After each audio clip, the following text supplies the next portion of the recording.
Good evening, ladies and gentlemen. My name is Martin Rauchbauer. I'm the director of Deutsches Haus at New York University, and I would like to welcome you all tonight to my Berlin kitchen discussion on a wonderful book with three wonderful people who are, I would say, together a summit of famous food bloggers and much more, coming together here to celebrate the paperback version of My Berlin Kitchen. We're very happy to welcome Luisa Weiss here, who came all the way from Berlin to New York, but also on the left, Amanda Hesser and Deb Perelman. We often have full events at Deutsches Haus, as you might know, but this was very strange. We really put the event on our webpage and hadn't yet sent out a newsletter. And within minutes, the event was full, and we had no idea. We thought there's a mistake, and how is this possible, until we discovered that you had posted it as well on your blog. And so your followers were the first ones to know, and then I know that many of them are here. So we are happy that you could get into this event if some of your friends didn't, because we've been booked out. We're videotaping it, and we're going to soon put it on YouTube. I would like to introduce you all. To my very left is Luisa Weiss. She started the blog The Wednesday Chef when she was living here in New York in 2005, and became a huge success over the years. And then she at some point moved to Berlin. And the whole story of that is in this book, My Berlin Kitchen, which became a Los Angeles Times bestseller when it appeared last year. When you were living in New York, you were working in publishing, and before you left, you were a cookbook editor at Stewart, Tabori and Chang. And now you live with your husband, Max, and your son, Hugo, in Berlin. And you continue The Wednesday Chef. Then we have Deb Perelman, who is the creator of the famous blog Smitten Kitchen. You are a self-taught home cook and a photographer, and you created this blog, I think, after The Wednesday Chef. But the two of you knew each other because you were neighbors.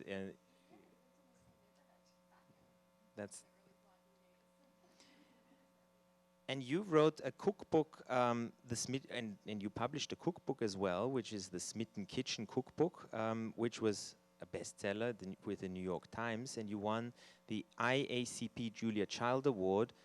And this cookbook was one of the top 10 cookbooks of the year with Amazon. You've been profiled in many newspaper articles in the Today Show. And you live in New York City with your husband and your son. And I just would like to quote you from your own blog, how you describe yourself. You say, in previous iterations of her so-called career, she's been a record store shift supervisor, a scroller of happy birthday on birthday cakes, an art therapist, and a technology reporter. She likes her current gig, the one where she wakes up and cooks whatever she feels like that day, the best. And then I just love this line about your husband. I just have to read it.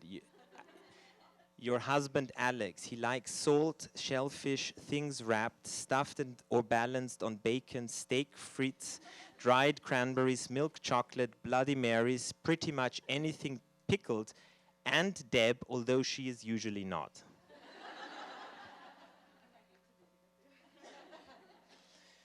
And to my left is Amanda Hesser, and I also have to quote a line on one of your bios, which starts with, you've designed a 17th century style herb garden at a French chateau. I think this is just such a beautiful image. And you've developed also a Twitter app, Plod. You've appeared in the famous film Julie and Julia, playing Amanda Hesser. You've been named one of 50 female game changers in food by Gourmet. and you are now the co-founder and CEO of the website Food 52. You used to be a food editor at the New York Times Magazine. You've written the award-winning books Cooking for Mr. Latte and The Gardener, and edited the essay collection Eat Memory. Your latest book, a New York Times bestseller, is the essential New York Times cookbook. And I also want to quote you from your blog, where you say, I played myself in Julie and Julia, hope you didn't blink or you may have missed the scene. I live in Brooklyn with my husband Tad and twins Walker and Addie. So I want to ask the three of you, before we get to My Berlin Kitchen, what does it take to write about food? Because in my opinion, it takes a lot of different talents. You need to cook well, which many people, myself included, don't do. You need to write well, which many people, including myself, don't do. You need to take, I mean, most of good food blogs and successful food blogs also live on good photography, so you need to take pictures and they need to look well. And you need to, because you also talk about your stories, your lives. You need to have an interesting life, which many people, including myself, don't have. Are those the ingredients, as we're speaking of food, you need to be a food blogger? Maybe let's start with Amanda.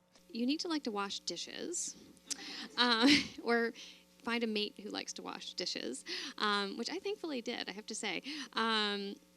And I don't know, I think that just like you have to be not just a good cook, I feel like you have to be a curious cook, and sort of have, I mean, I think the thing about cooking is that it's very comforting. So actually, I think that we're much more kind of like naturally prone to want to cook the same things. Because it's like once you've mastered something, right? It's like you know it's good. You know it's going to be pleasing. And I think that that's actually kind of the exact opposite of what you do as a blogger or a writer, is that you're kind of always kind of pushing forward to like something new, and which can exhaust your family. Yeah, I completely agree with what you have to say. And I also, I think that my book's editor once said that an editor's job is to ask good questions, and I feel like some of the better food writers out there ask good questions about food. They say, like, why am I using so many dishes? And why does this have to be heated this way? And do I have to mince this? Like, is it absolutely necessary? And they ask all of these questions. So in a way, they're not comfortable with just cook food the way they've always cooked it. They just can't stop pressing forward with, I don't know, like, I don't want to do it this way. But I also think that some of my favorite food blogs don't necessarily follow the perfect photo, perfect design, formula. I feel like, when you have something important to say, it doesn't matter if you have the best photos in the world, or it doesn't matter that I hope it doesn't matter that your grammar is perfect, because mine's atrocious. But I think it's more if you can find if you're asking the right questions and you are able to express what you're trying to say about food, a lot of the other things become less important. I'm sure we've all seen very, very beautiful sites that maybe don't have the most exciting things to cook on them, but they're so nice to look at, Luisa, maybe what brought you to food blogging? Maybe, which is a little bit the beginning of the book. What made you write and start the Wednesday Chef? First of all, why is it called the Wednesday Chef? And what was the atmosphere? What was the situation in your life when you started it? Well, so I was working a job that I really loved, but that I could do in my sleep, and I was feeling burned out, and like I needed to sort of have a new outlet. And I discovered other people's blogs and been totally enchanted by them. And at some point, I had this radical idea of like, couldn't I do that?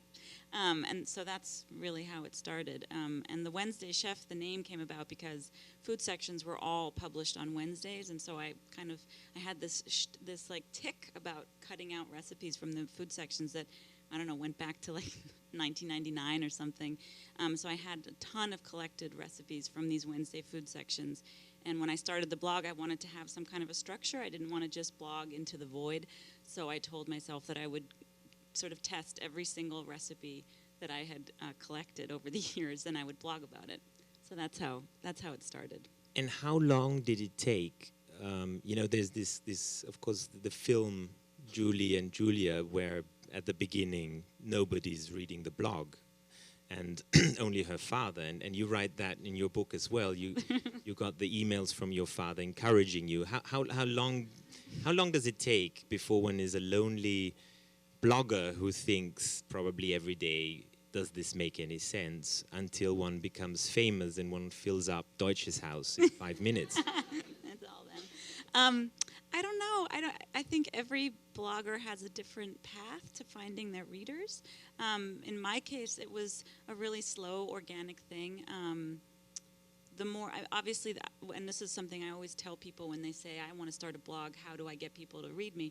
My first answer is always, I read a lot of other blogs and I commented a lot on other people's blogs because I feel like, and this is sort of my answer to your previous question, is in addition to what they said, you have to be a good blogger, you have to want to be part of a community. It's not just about you toiling away in your kitchen by yourself. It's about wanting to reach out and connect with other people. And so, being part of that community of other bloggers helped me find those readers, and then, I don't know, it sort of slowly built from there. Once the LA Times mentioned the blog, I got a bunch of readers from that. It sort of kind of grew on its own. But every blog has its own growth cycle. But I have to say, my dad, 8 years later, still writes me an email after every single post. Yes. Yeah. Why don't you read us a little bit from My Berlin Kitchen, so that we get a sense of the tone of the book? Because I think it's about cooking and it's about the blog that you've written, but it's about so many other things. And I think we get a good sense of the chapter you're about to read to us. Okay, so I'm going to read chapter 6, which is early in the book, called The Matter of Breakfast. When you grow up all mishmashed like I did, with an American passport and Italian citizenship and a birth certificate issued in West Berlin, it might take you a little longer than usual to figure out your place in the world. You're this strange little hybrid of a person, easily adaptable, fluent in many languages, an outsider everywhere. It's the perfect background for becoming a spy. Though much to my chagrin, the CIA has never approached me. Eavesdropping on tourists becomes a favorite pastime, as does identifying pedestrians on the sidewalk based on their footwear. But you have to come up with a straightforward answer when people ask you where you're from. You find yourself taking a deep breath and sizing up your questioner. How much do they need to know? How much time do they have? Are they going to be bored by the length of your story or lean in for more? Because there is never one straightforward answer. Then you have to figure out where home is exactly. Not, as you might imagine, an easy task either. Since you're not exactly sure, you struggle with alienation, with commitment issues, and with a constant sense of isolation. We mishmashy folk can't pinpoint exactly where home is or even what it is, yet we're constantly longing for it. It's quite a pickle, to say the least. And then there's the matter of breakfast. Italians eat dry little cookies for breakfast, dipped into hot coffee and slurped up before the moisture-logged cookie can break off and drown in the murky depths of the coffee cup. My mother's favorite breakfast cookies when I was a child were crumiri, cornmeal cookies piped out into 3-inch zigzag shapes and baked until toasty brown and crumbly. She stored her crumiri in a vintage tin that had an official-looking seal and a stern-faced man on the lid, Signor Crumiri himself, perhaps. Every time she went to Italy to visit her parents, she came home with a few boxes of crumiri stashed in her suitcase. Aside from the extra crumbs at the bottom of the bag, the cookies were none the worse for the wear. I loved watching her transfer the cookies from the paper boxes into their rightful tin. Sometimes I even got to eat a few of the broken ones. My father would not have approved. In Brookline, he alternated between feeding me bowls of Raisin Bran. These were the days before high fructose corn syrup came along, when the raisins in Raisin Bran sparkled in their coating of regular sugar, not the kind that is to blame for street riots, attention deficit disorder, and the plunging stock market, and taking me to a little hole-in-the-wall deli down on Beacon Street. On those days, we'd sit at the counter and eat hot cream of wheat for breakfast, while an African-American cook with a jaunty paper hat flipped eggs at a dizzying pace at the sizzling hot griddle. I loved the creamy mouthfeel and the wholesome taste of the hot cereal, and always thrilled to find a little lump at the bottom of the bowl to chew. It would be years before I found out that lumpy cereal was something to actually be avoided. Even at my grandparents' house outside of Philadelphia, there was hot oatmeal piled into a bowl and topped with a pat of butter at breakfast time. My grandmother had to coax me into eating it, but she didn't have to try very hard. I would have done almost anything she asked. As for Germans, well, their breakfasts are legendary. Groaning boards piled high with thin slices of cheese, hams, boiled, smoked, and cured, sliced cucumber, boiled eggs, tomato wedges, coarse and smooth liverwurst, butter and quark, plum butter and red currant jelly, all meant to adorn slices of dark, grainy Vollkornbrot or freshly baked crusty rolls split in half. In fact, German breakfasts are so good that at dinner time, people just turn back to that fabulous bread and keep going. Abendbrot, or evening bread, is what dinner is called in Germany, and although open-faced sandwiches for breakfast and dinner aren't everyone's cup of tea, the tradition definitely grows on you. So you see the conundrum. Crumbly cornmeal cookies dipped in coffee, wholesome grain cereal bathed in cold milk, or a slice of rye sourdough bread so fresh it's almost sticky, topped with a smear of cool butter and a paper-thin slice of ham. How's a girl supposed to know which breakfast is her birthright? It's enough to keep you up at night. Just when I thought things couldn't get more complicated, along came the answer to my conundrum: poppy seed whirligig buns. These burnished, glossy orbs look like a dozen Princess Leia buns fused together in a pan.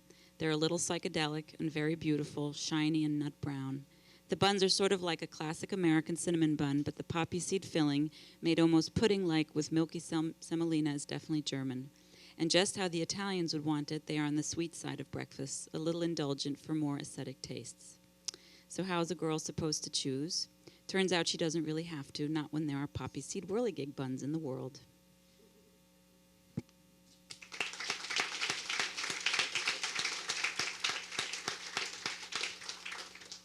I really have to say I totally related to this chapter, the breakfast question. I mean, I'm myself Austrian, I'm married to an Italian. We live in the United States and have an American son. And the breakfast question is the biggest challenge to our family. So I totally understand, you know, when I like, as an Austrian, similar to the Germans, to eat salty, lavish, big breakfasts. And my wife, as an Italian, she likes to eat sweet cookies and looks at me as if the invasion of the barbarians is looming. And my son, of course, is growing up here as an American and likes fried eggs and things like that, which I'd like to, to be quite honest. What I also sense in your book is that you have all these identities in yourself. You were born in Berlin, you grew up in West Berlin, and you also grew up partly in the United States, and you have this Italian heritage, which is certainly not a disadvantage when one likes cooking. Is cooking a little bit the red thread? Was it, you at some point say cooking helped you feel at home, even when you didn't feel at home? Yeah, I think it took me a while to figure out what, I found this sort of crazy childhood a little bit stressful, and never really knowing where I belonged and what, I don't know, where I was supposed to be. And cooking, I realized as I grew older, I think it was in college when I first started to crystallize for me, cooking was a way that I could sort of conjure up the places that I missed right there at home.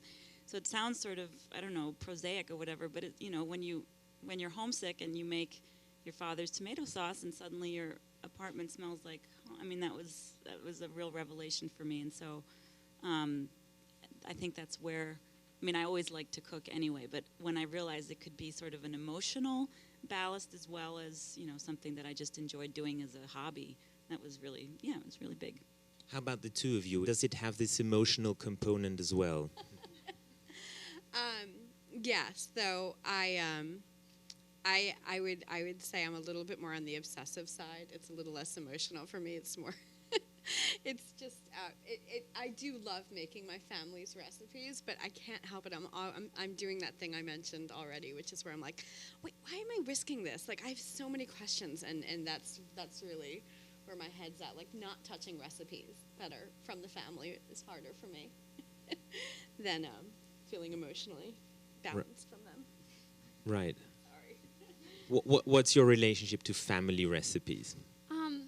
Well, I think like it's more just like being in the kitchen feels like that is where my family spent time, and kind of, I don't know, it's just a place that I feel really comfortable in, and I feel like I should be in. I should be kind of like working in the kitchen all the time, and so I think yes, obviously there's like the pleasure of family recipes that I find, I'm like kind of like the person in my family who kind of like left and went sort of the farthest away, and so it's nice to feel that connection. I think the older I get, but it doesn't have to be centered around like specific recipes. For me, it's like just even washing dishes. I find kind of connects me to my family in a great way. But are your favorite recipes that just simply taste the best, or do they have some emotional components that they remind you of something very beautiful? I don't have like a great memory, but I find that food does stick in my memory, and so it often like connects me to specific moments in my life.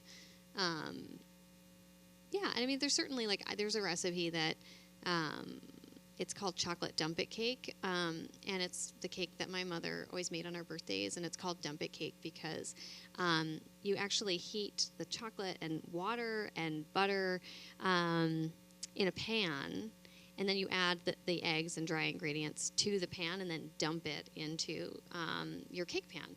It's like, it takes like 10 minutes, and it produces this really like kind of like dense, moist, like great chocolate cake that everyone loves. But it's, it's made, you don't use fancy chocolate, you use the like baker's unsweetened squares, and the icing is actually, everyone like is like, oh, how did you make this amazing ganache? And it's like, well, I took some like Nestle's semi-sweet chocolate chips and then I mixed them with sour cream. So it's just one of those kind of great, I grew up with like really great, but pretty simple like American home cooking, and so that's a recipe that now like I make for my husband every year on his birthday, and I like that. I remember exactly like how my mother did it, and I do it. She used to make these like beautiful like chocolate flowers where thin sliced almonds were like the petals on the flower on top, and I don't do any of that because I'm always like just before I'm serving it, just finishing icing it. But yeah, I think that to me is like it's a very like happy making recipe that I'll make forever. You all talked about the pleasures of being in the kitchen, but the rare occasions where I cook, I think an additional pleasure, or maybe the pleasure, the main pleasure is when people actually eat the food that you've cooked. And now you also share your recipes with a much larger community than just the people that sit around the table. Is that for you a pleasure to imagine, that this is your recipe and you describe it, and then there are these hundreds, maybe thousands of people who try to reproduce this? Is there a sense of community with these people as well? Maybe I start with you, Deb. For me, definitely. I mean, the entertaining part of cooking, the part where you share these recipes is absolutely what got me on the web in the first place, because I didn't, it wasn't enough for me that I made like chocolate pudding one way. I needed you have to make it my way. Like, I think Amanda once called me bossy, but it's true. No, you meant it warmly, I think. I'm going to assume she meant it warmly. But no, I love that part, and I just like and it's really great because I married somebody who has like the same enjoyment of entertaining and having people over. And like the greatest thing that we've like brought into our lives this year is like we just got this like giant table that like extends. We can put pieces in it so we can have like dinner parties for 12 people, and we're like, we've used it 3 times already, and this is like truly as happy as I get, I think, which maybe is sad, I don't know. But I love the entertaining part, and I love the idea that with a website you can open up this community wider. I think it would be really fun to have everybody over too, but you probably would not enjoy being in my apartment right now, especially because there are Legos everywhere. On your blog, you actually also have dialogues with your followers. They ask you questions, you talk to them, you respond, you thank them for their insights, and so it's really not a one-way street. It's a dialogue with. Is that right? Yes, absolutely. It's a total dialogue, and in my blog's case, the recipes are almost none of them are mine. They all come from other places. So I especially feel like what I'm doing is just sort of giving, I'm doing exactly what everybody else is doing at home, and then I'm talking about it. And I'm lucky that I found, readers who are interested in my opinion on things, because otherwise it'd be kind of lonely. But yeah, I would say the dialogue and the relationship that as a blogger you build with your readers, for me, it's, by far the best thing about blogging. Because otherwise you're just writing in a void if you don't have an audience, and the audience is what makes you literally want to get up in the morning on some days. Bad. I don't know. We promised in the announcement of this event that we were going to talk about love and happiness as well. Now, your book is about love and happiness in a sense. I think it's, I cried when I read it. It was really very beautiful. And I had the feeling this is a book that should also become a film. And then I'm going to see it again, because it's about finding love, it's about finding happiness. You have all the elements of a beautiful drama in it. And I just wonder how cooking is important for that. There's a German saying, Liebe geht durch den Magen. Love goes through the stomach. I don't know if that is translatable into English, but do you think there is something to it? Absolutely, and I think the rough translation or the rough idiom would be the way to a man's heart is through his stomach, right? So it's a lot more poetic. Yeah, no, I actually like Liebe geht durch den Magen. I think it's beautiful. But no, I think, cooking is a very generous act. It's about nourishing and providing for the person or the people that you love. And yeah. I think for many people they're quite intertwined. Something that makes me, I sometimes hear from people who say, my husband he could just eat meat and potatoes, like he's not excited by the stuff I cook at all, or the vice versa. And it kind of bums me out because I think it's a lot more. We were talking about this actually upstairs. Like I was saying that when my husband's out of town or he's not home for dinner, like it's no fun at all to cook dinner because, no offense to my 4-year-old, but he just doesn't have a very advanced palate. And he'd be like, so I'm like, look, I made this and this and this. He's like, I wanted noodles. And you're like, well, that worked out really great. But with my husband around, it's a lot more fun. It's just like, oh, wow, you did the chicken differently. Or like, wow, this is really cool. We should try this. Maybe we should make this on the weekend when my parents come over. And like, it's so much more fun when you have an engaged audience on your blog and also in your life. And so until your kids catch up and become the great eaters that they're destined to be, right? It's definitely makes it a lot more enjoyable, at least for me. A long time ago, I wrote a book about, it's called Cooking for Mr. Latte, and it was actually about like the courtship between me and my now husband. So yes, I do think it's very important. The sort of when we met, like our first date was at a very bad restaurant, and he ordered a Budweiser, and there were just like some other things that went awry.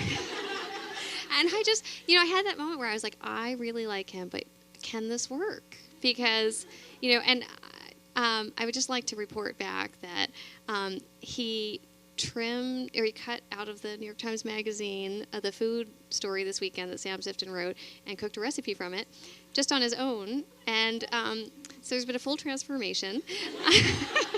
He cooks more often than I do. And so, happy ending. So there's hope. That's good. I would want to go to another subject, and that is related in a sense, and it is your private lives. You write about them in your books. You talk about them on your blogs, and people follow them. They enter your life in a sense, and they know a lot about you, and you don't know anything about them or very little. Is that something that is always pleasant to have one's... I just imagine when one talks very openly about one's private lives, about one's feelings, about one's emotions, for some people it's hard to do that with anybody, but to do it with such a large audience, does it make you sometimes feel vulnerable? And I'm asking now you first. Well, I think it depends on what kind of person you are. And if you're the kind of person who talks through problems and needs to share their issues or their thoughts on life, I feel like if you're a sharing kind of person, then blogging about personal stuff can actually be really cathartic and helpful and comforting. I don't think everybody should do it. I think you should, do what your character tells you. But in my case, in any case, I found that my my readers were an incredible support when I was going through tough times. I didn't really write about it in great depth on my blog, but I here and there I mention it, and very sensitive readers would write me personally or comment on things, and I found it really comforting and really nice to know that there were people out there, because although you say that I don't know that I'm known to them and they're not known to me, I actually don't feel that way about my readers. Like I couldn't pull any of you out of a lineup, but I do feel like there is some kind of I feel like I do know sort of a little bit about you, and it's not because I've studied my analytics, it's because I've been reading your comments for years, and I know what kind of people are reading, and I don't think I would feel comfortable.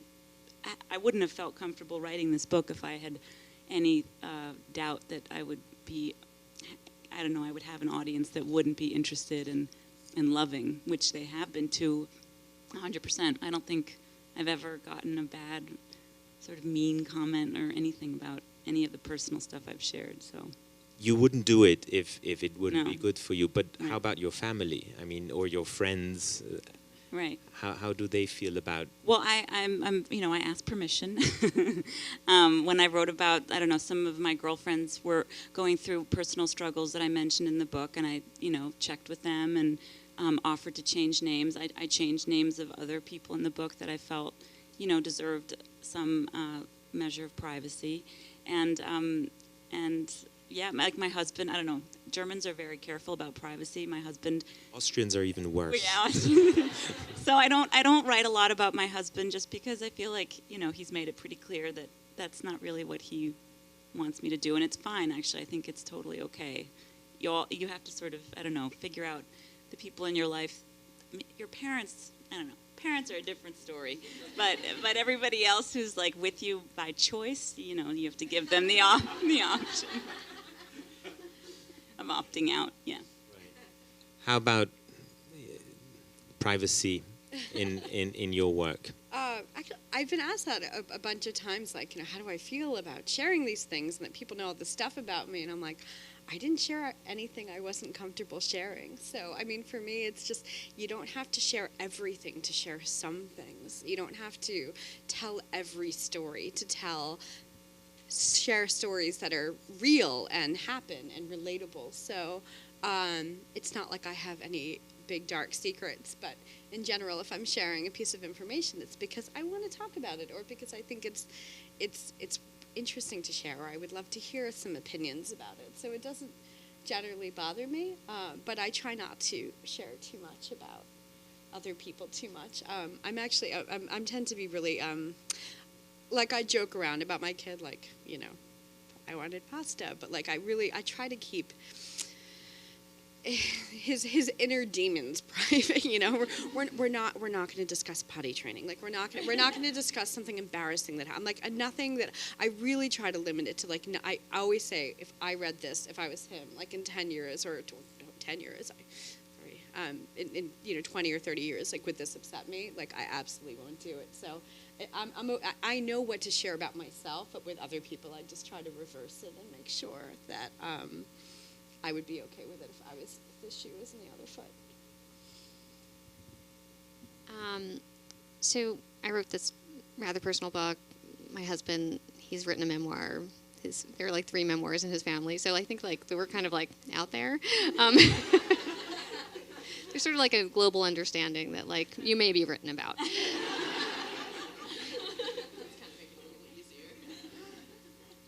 You all 3 have kids, and in your case, you're writing about it. You're all writing about it, and my first question is it really different to cook for kids than it is for grown-ups? And I'm talking about I have a 2.5-year-old myself, and of course at the very beginning it is something very different. But you have an own column, Cooking for Hugo, and I wonder what you think about whether kids should have their own food and there should be some recipes for the kids, especially for the kids, or if kids should just be on the family table and eat what everybody else does. Maybe I start with you again. I think that we're kind of old-fashioned, and we are exactly kind of what you said. Like, there are no choices. Choices come when you're older. I mean, there are choices. I'm say that kind of in jest, but like we serve them dinner, and that's their dinner. And if they don't eat it, then that's that. And it has, that doesn't work for every child. It happens to have worked for like our children. And so they do eat a wide variety of things. There's certainly things that they don't like, but it's kind of like, and also there is one rule that we have, which is that dessert at every meal. And the reason is because we don't want to make dessert, it's like you shouldn't have to be the special thing that you earn. You have to finish your main course in order to get dessert. But it's like we feel like we want our kids to kind of enjoy the whole kind of like range of a meal, and so that's our one house rule. I'm curious at what age it starts working. We make one meal. That's the meal. I'm not a short order cook. We're not, even when you yell for pasta, I'm not going back to the kitchen to make pasta. It would only take me 5 minutes rather than listening to 15 minutes of yelling. So I'm very, we really don't bend on it, but I can't say that is there a point where I'm sorry. Where they're just like, no, but I do. This is what I mean. Like, I think it goes. It's like child to child. I think our children were like. I mean, you know what it was? I think actually it was that I was when they were just starting to eat like solid food. I was working on this big cookbook, and I was cooking like food from like the 1850s till now. And so sometimes it would be like these, strange 19th century savory puddings for dinner. And then like sometimes it would be like, cod cakes, from a New York restaurant recipe. You know what I mean? Like, so I think they just like, this was like life to them was like a lot of different kinds of food. But so do you know what I'm saying? Like, I think that might have helped. Probably personality too. I'm thinking. It's probably my fault actually. No, I mean like from what I hear, it's my personality. I do feel the same way that it's just. I do try to I try to make sure something on the plate is something that he likes. That's we eat a lot more broccoli and sweet potatoes than I ever ate before because those are like his 2 favorite vegetables. We eat a lot more rice than we used to, but also I think So I don't think that I'm not trying to. I'm not trying to make it very difficult for him to eat dinner, but at the same time, kids are very interesting to cook for. But your kids will be fine. Don't worry about it. Don't they're going to sleep through the night. I tell so many lies. So how about Hugo? He's it's still in very early, right? Yes, very, very early stages. So as my more observant readers might notice, I haven't updated the Cooking for Hugo column in a while because he's been going through sort of a phase of just not wanting to eat anything other than frozen peas and oatmeal. So, yeah. So I think that your approach of just having there be one dinner and having him eat it would be great. But at the moment, my husband isn't home during the week, so Hugo's the only one I'm cooking for. Oh, and I eat his scraps. It's so sad. It's a really glamorous life. And then on the weekends we're still in the phase where we feed him dinner at 5 because he goes to bed at 6, and then we have our own dinner like 3 hours later. Tell us a little bit, Luisa, also about Berlin as a culinary place. I don't think that Berlin is generally world famous for its cuisine. But you also mention recipes that are German and that you've had in your childhood and that you've discovered, and you kind of developed a liking to the food there. Obviously, Berlin of today is also a very cosmopolitan city where you can get, like in New York, everything from every corner of the world, and it's delicious. But what's your relationship to German cuisine? Okay, those are several questions in one. So my relationship to German cuisine, I would say, is primarily of a foreigner. So I grew up in Berlin, but in an American-Italian household, and we never, neither my mother nor my father has ever cooked anything German. So German food was always something I ate at the cafeteria at school or at other people's houses. And believe it or not, I loved the cafeteria food. It was really good. Germans do institutional cooking really well, and that it sounds goofy, but I really mean it. It's whether you go to university mensa or whatever. Lentil soup is kind of hard to mess up. So there's a lot of German cooking that I think is really delicious and really comforting and lovely. It does sometimes feel, if I make it at home, like I'm inhabiting the wrong shoes. I feel like it's like, I don't know, I feel like a bit of not a fraud, but I feel a bit like I'm impersonating someone that I'm not.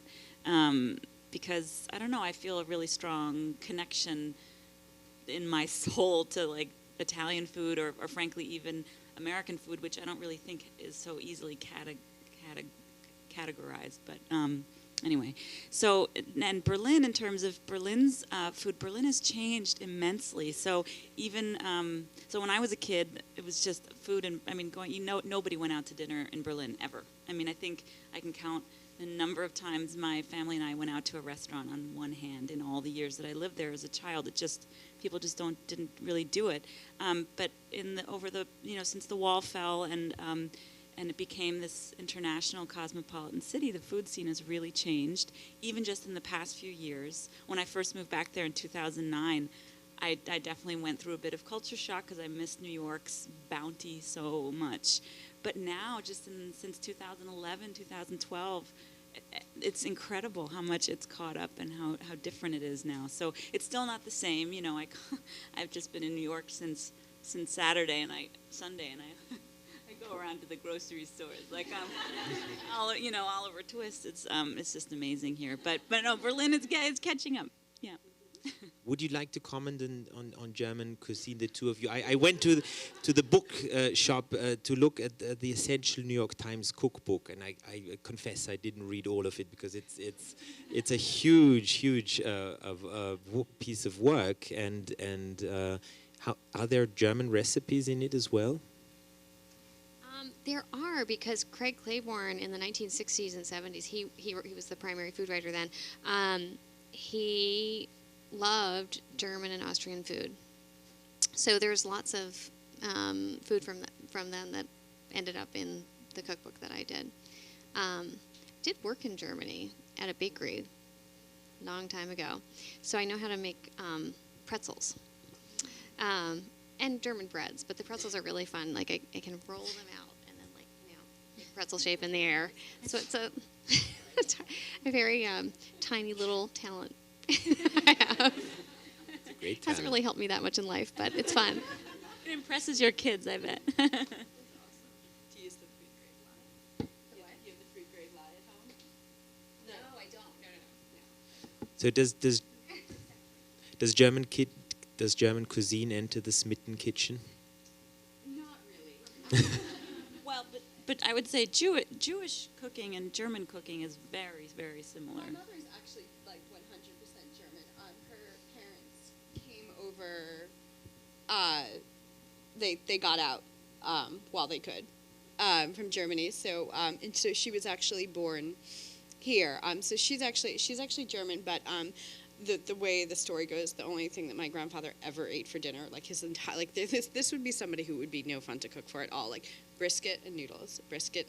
And so I actually get a lot of my food taste from my mom, and so I do have a taste for brisket. I love braised meats with noodles, and I honestly can't tell you how much of the stuff is German and how much of the stuff is just like my mom, but definitely developed a good taste for chocolate covered marzipan. Remember you brought me that one? It was so good, and I was like, yeah, I totally gave it to my mom. That you totally like a piece that was left.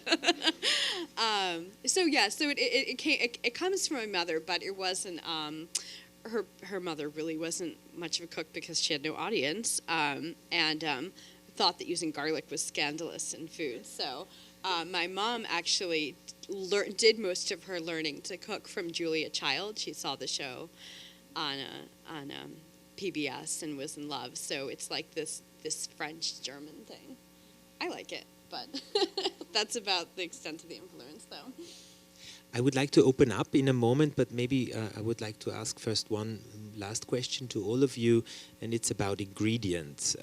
I tried to cook some of the recipes of your book, and I immediately put me into a panic where to find these things, you know, shallots, and then of course the German ingredients like Quark and so on. And of course we are in New York, so you find everything. You just need to know where, and I took huge subway rides to get this one Quark because I feared that it would crumble otherwise. So my question is, could you work anywhere outside of a city like New York or Berlin, where you probably also get a lot of ingredients from around the world? And how about your followers? Are they often, do they all live in big cities, or do they get the ingredients anywhere, also in the countryside? Do they sometimes ask you these questions, where to get this particular vegetable or this particular product? Maybe I start with you as well, again. So our audience is everywhere, you know, not like every single corner of the earth, but do you know what I mean? Like they're spread out, so it's not just like New Yorkers.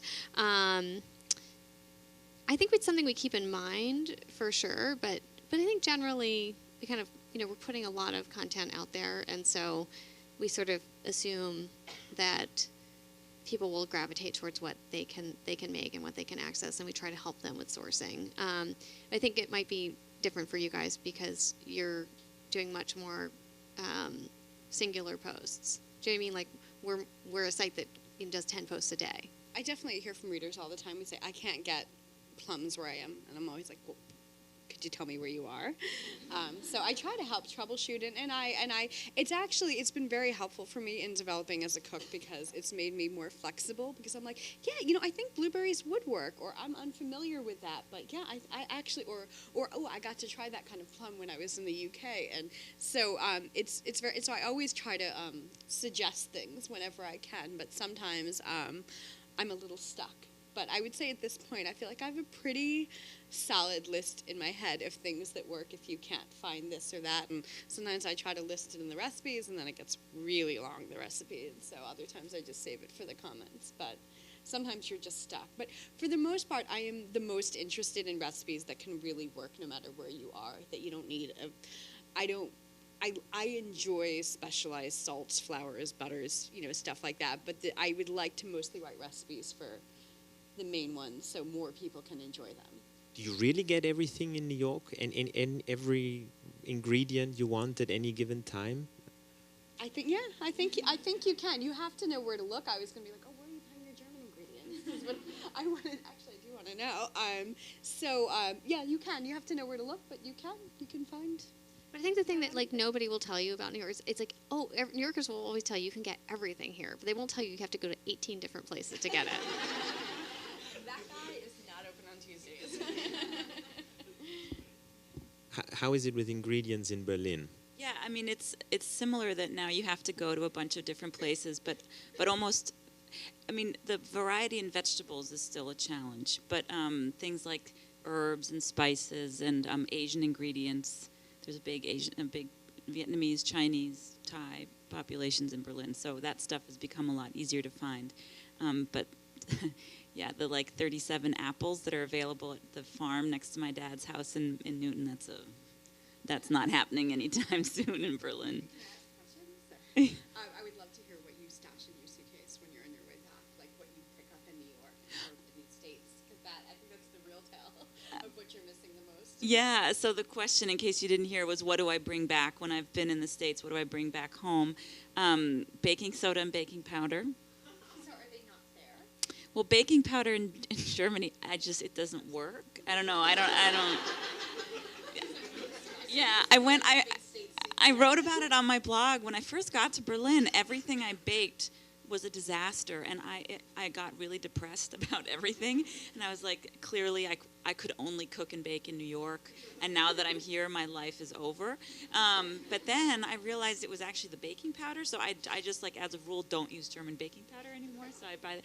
And baking soda, they have it, but they sell it in these chintzy little packets at, like, the pharmacy. And I don't know, I need a lot of soda, you know? I need to deodorize my refrigerator. I need to make pancakes. I don't know. Actually, that's baking powder. But anyway, so those two I bring back. Vanilla extract, because that's also something that you can't buy. I buy ginger candies for my husband and chewing gum. Maple syrup. Pecans. Yeah. Great. And the customs are always fine. Yes, going that way, yes. They're not interested. It's if I was coming this way with, like, citrus plantings or something, I think I'd get stopped. But no, going that way, they don't care. Yeah, my Italian family, when they come from Italy, then it's always a big anxiety if they pass the customs with their prosciuttos and formaggios and things like that.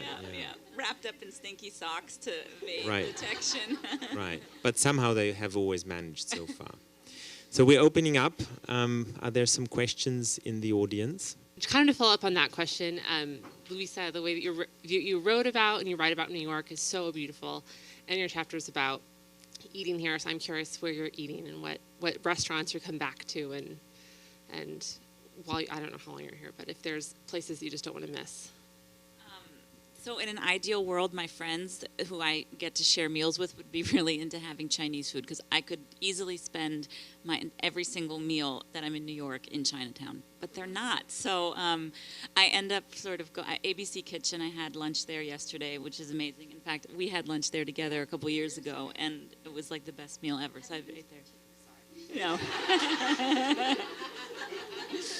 I had lunch today at Momoya, which is this sushi place on 7th Avenue that's just whatever, but it's actually where I used to eat when I was working here, and it's just like a sentimental, convenient favorite. A bagel at Bergen Bagels.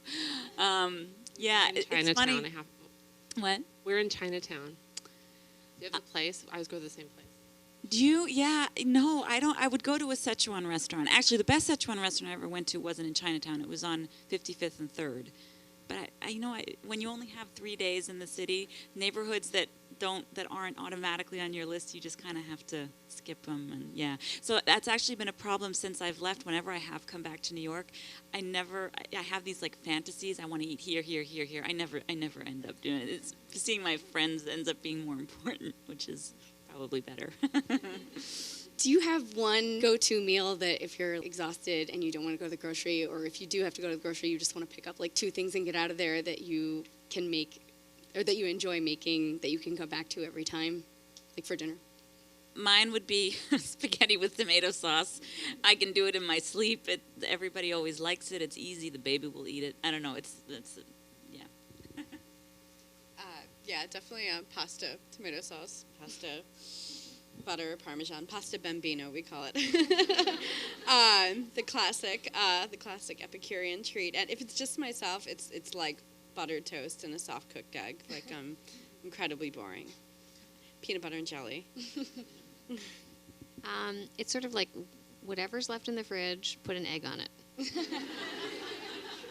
I'm just curious about your take on each other's blogs. Like when you're reading them, you go like, God, she's so good at that, or this is what I love about her blog, or, just what is it about the others that you find the most exciting?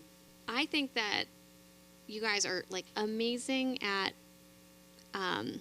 you're amazing storytellers, but you're also like really talented at like writing in your own voice, like writing in the voice, like you like when I read you guys, I feel like you're talking to me, and that sounds like something simple, and it's totally not simple to pull off as a writer. But it's not just like you're talking to me, but you're like telling me all the little thoughts in your head also, and you have a lot of little thoughts.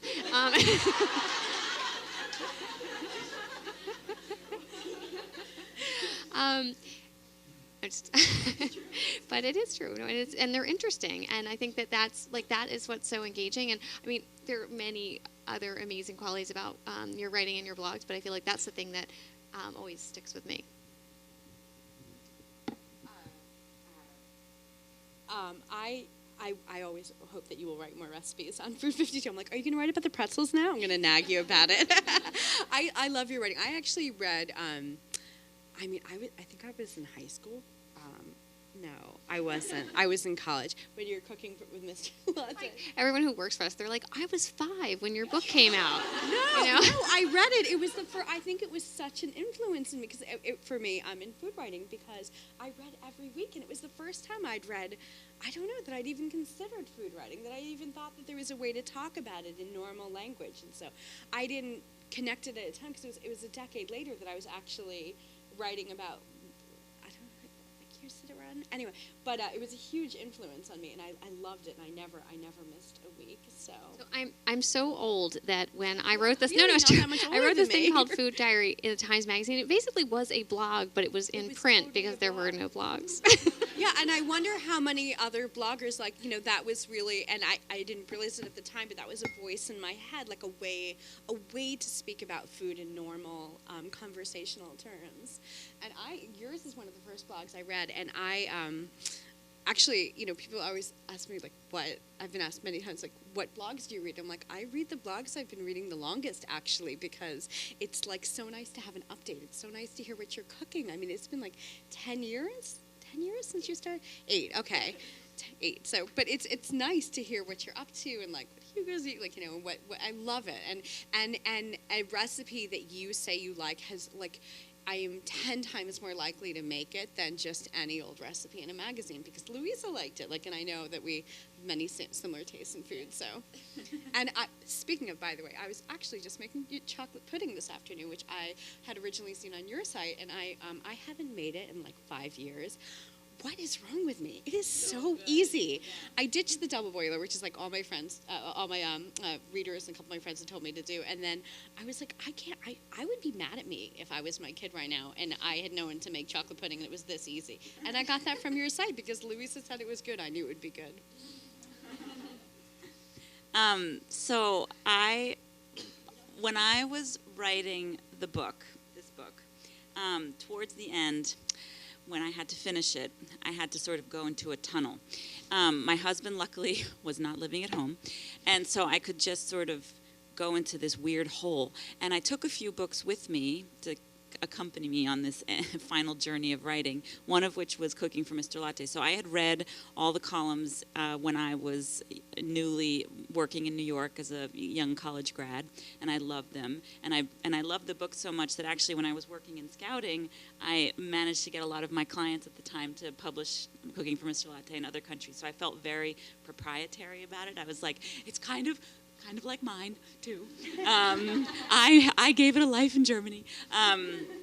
And so when I went into this hole where I was literally not changing out of my pajamas, not answering the phone, just sort of writing, and your site, I mean, the thing that you said about yourself being obsessive, that's one of the best things about reading you, because your photos are so meticulous and so numerous, and your patience with your readers who are constantly asking for substitutions, and I find it, you have such stamina and such like grace. It's incredible. So, and also everything you make is delicious. So Yeah.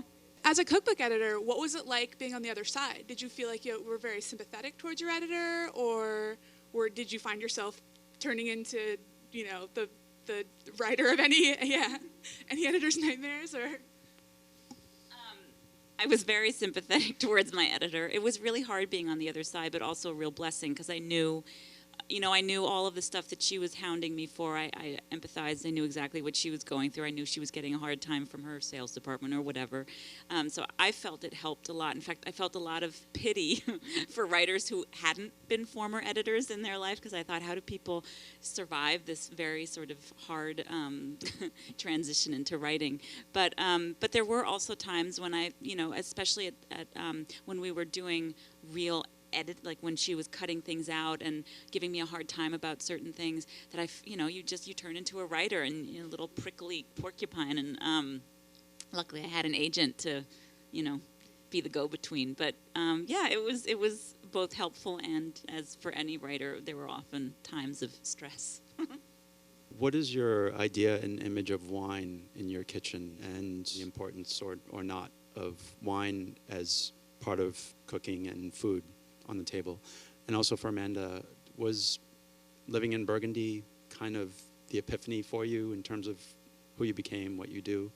Or, essentially, is that why you became who you are in terms of what you... Well, it is where I started writing. So after I graduated from college, I went and I worked in that bakery in Germany, and then I worked in Switzerland and Italy and France, and I ended up at this place that was, I don't know if you've heard of the cooking school La Varenne, but it was in Burgundy at this old chateau, which is where the herb garden comes in.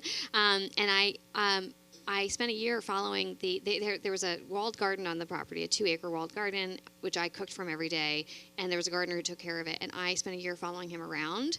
I really just wanted to learn about as a cook, how the produce and fruits and everything that I was using in the kitchen were raised. But I ended up writing my first book about the gardener. And so I started writing there.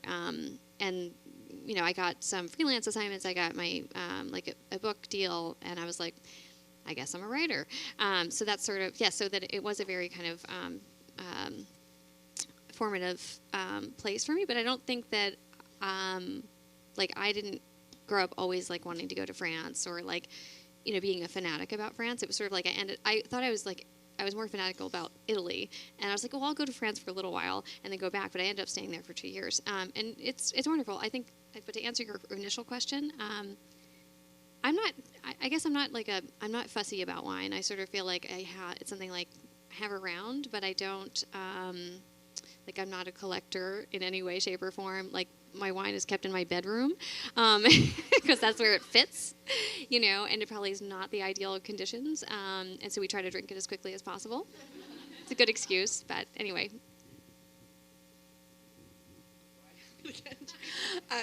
As maybe would not surprise anyone, I'm really particular about wine, and it's not because I'm a wine snob. There's really a very narrow range of available wine that I truly love. Coincidentally, most of them are Austrian, so I'm not just saying it just happens to be my luck. So I have these very specific tastes in wine, and so I have such a hard time buying it because it's such a roulette, and I've so often been I've brought stuff home and I'm just I just don't like it. So I'm no fun at all. And but when I find a bottle of wine that I love, I will definitely try to buy a few of them and have them around, and then shove them on my friends, and they're like, we're really just not into your weird taste in wine, and so there you go. The honest answer for me is that wine makes me very tired, and I rarely drink it. We hardly ever have any at home, to my father's chagrin, so whenever he comes to visit, I have to stock up for him. I like wine. When I do drink it, I enjoy it, but it's just not, and especially with a small child. I don't need any help going to bed early. So you all have beautiful, successful blogs now, but I wanted to know, with all the food blogs coming out every single second of every day, how do you keep your voice authentic without wanting to just write to your readers or to get more readers? I mean, you all have wonderful, authentic voices, but do you find that that's a struggle for you now, since there's so many wonderful blogs coming up? I personally don't pay attention to other blogs when I write. So I think it's amazing how many new blogs are being born every second, and I'm constantly finding new fantastic surprises online. But I have yet to find a site that makes me question what I'm doing. So, and that's not to say that the sites aren't great. They're just, I don't know, I feel like I have my thing and I have my readers, and I just kind of do I'm not innovating anything. I'm not going to move to video blogging, I don't think. But I feel like what I have works because it comes from a very, very genuine place. Like I would be writing that whether it was just my dad reading or all of you. So that's how I deal with it. But yeah. Yeah, I think I would like to think that for us, maybe time is on our side because we've been doing it for so long, and it was a much smaller field when we started, so there wasn't really any other voice to draw from. And now I don't know how to be, and I don't really know how to be somebody else. So I think it can be harder for newer blogs because there's so much out there, and there's such a look these days to it's a beautiful look, but I think it can be harder to find a niche for your own idea. And I think that there is room out there for everybody, but I feel like, it can be harder when you feel like you need to in some way match what's out there or a way of speaking.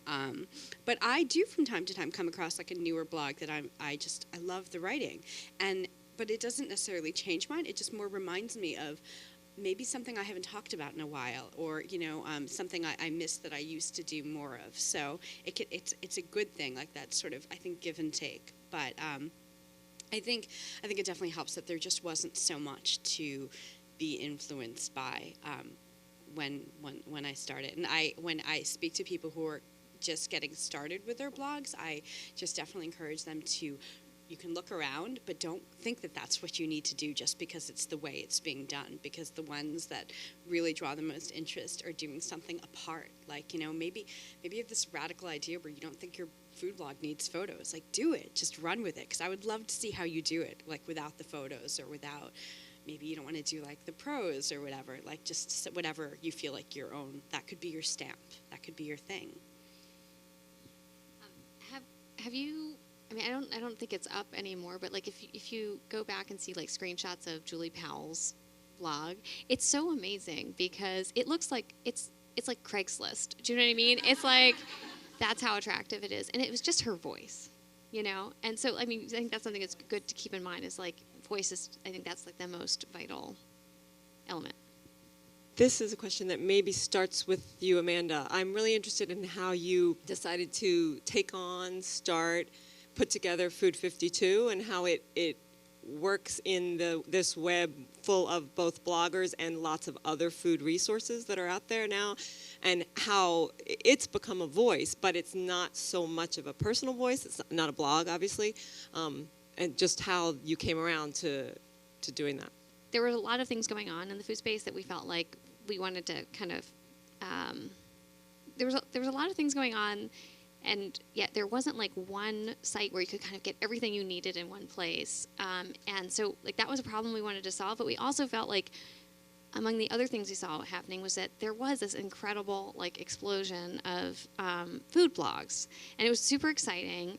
And there were like amazing, talented people like the ones to the right of me who were cropping up and really establishing like, not just an audience, but like brands for themselves. And like, they were really fascinating to my co-founder Meryl and I, but we also felt like if there are this many food blogs, just being started by the thousands, how about all the other people who like don't have time to start a blog, or necessarily like maybe they don't take photos and they don't want to do a blog, or they have busy jobs but they're really creative cooks in the kitchen, or they just like know a lot about food and they want to express themselves but they don't really have a voice in this conversation necessarily. And so that's really kind of like the heart of what we were trying to is to create a place where everyone could contribute in whatever capacity they wanted to. They could be like more high touch creators where they like they write posts for us and they do all the photography just like a blog, or they could just test recipes if that's what they wanted to do, or vote on a recipe or comment and still have a part in creating something.